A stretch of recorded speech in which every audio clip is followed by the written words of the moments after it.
સાહેબ 200 છોકરીઓ દોડતી હોય, એ 200 છોકરીઓમાંથી 20 છોકરીઓ દોડતી હોય, બાકી 180 ખાલી હાલી જતી હોય. જાણે ફેશન શોમાં કેમ આવ્યા હોય કેટવોક કરવા. જો નાપાસ થવું ને એ કોઈ ગુનો નથી. માણસ કોઈ પણ જગ્યાએ ફિલ્ડમાં ઉતરે તો બે વસ્તુ થાય, કાં સફળ થાય કાં નિષ્ફળ થાય. તમે ફિલ્ડમાં આવ્યા છો ઓકે, તો નક્કી છે પાસ થાવ નાપાસ થાવ, જે બી હોય એ સહજ છે અને સ્વીકાર્ય છે. પણ તમે થોડીક તો ગરિમા રાખો.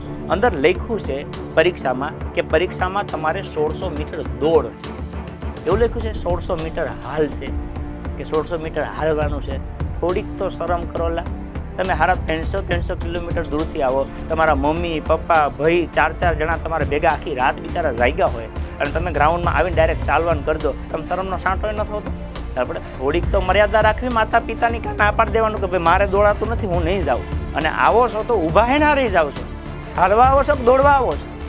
400 છોકરીઓને દોડાવે ને 40 છોકરીઓ પાસ થાય, 100 છોકરીઓ પાસ થાય, 200 છોકરીઓમાંથી 42 છોકરીઓ પાસ થાય, તો બીજા શું કે કેટવોક કરવા આવે? ચાલવાનું નથી, દોડ છે દોડ. દોડમાં દોડવાનું હોય. તમારું પરિણામ જે આવે એ માન્ય છે, આપણને ના નથી, પણ એટલીસ્ટ પ્રયત્ન તો કરો.